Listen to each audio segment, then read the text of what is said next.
Hello comrades, ఈరోజు నా చేతిలో ఉన్న ఈ ప్రోడక్ట్ ఏంటి అంటే మా మమ్ నాకు తెలియకుండా మీషోలో ఆర్డర్ పెట్టిన 461 రూపీస్ గల ప్రోడక్ట్ అనమాట.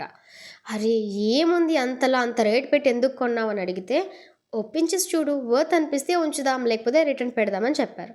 సరే కదా అని ఓపెన్ చేస్తే మంచిగా ఈ బ్యాగ్ ఇచ్చారు. నాకు ప్రొడక్ట్ కన్నా కూడా ఆ బ్యాగ్ బాగా నచ్చిందబ్బా. ఎందుకంటే గర్ల్స్కి ఎన్నున్నా సరే ఇలాంటి bags, boxes, ear rings and చైన్స్కి చాలా యూస్ఫుల్ అనిపిస్తుంది. Yes are no? కమెంట్ చేయండి. మీ దగ్గర కూడా ఇలాంటి బ్యాగ్స్ అండ్ బాక్సెస్ ఉన్నాయా? నాలాగే మీరు కూడా దాస్తూ ఉంటారా?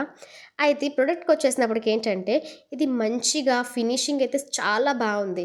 చాలా స్ట్రాంగ్గా, చాలా స్టైలిష్గా, చాలా క్లాసీగా భలే ఉన్నాయి. ఇంటికి పెడితే మాత్రం చాలా బాగుంటుంది. ఆ కలర్ కాంబినేషన్ కూడా రెడ్ అండ్ వైట్ ఉంది కాబట్టి చాలా గ్లోగా అనిపిస్తుంది. నాకైతే ఈ ప్రోడక్ట్కి ఒక 5కి 3.5 ఇవ్వాలనిపిస్తుంది. సో మీరైతే ప్రోడక్ట్కి ఎంత ఇస్తారు చెప్పండి, కామెంట్ చేయండి. ఇంతకీ మీరు కూడా ఇలాగే మీషోలో మీ మామ్కి చెప్పకుండా పెట్టేస్తూ ఉంటారా, లేకపోతే మీ మామ్ మీకు చెప్పకుండా ఇలా మీషోలో ప్రొడక్ట్స్ ఆర్డర్ చేసేస్తూ ఉంటారా? ఖచ్చితంగా కామెంట్ చేయండి. ఓకేనా? బాయ్.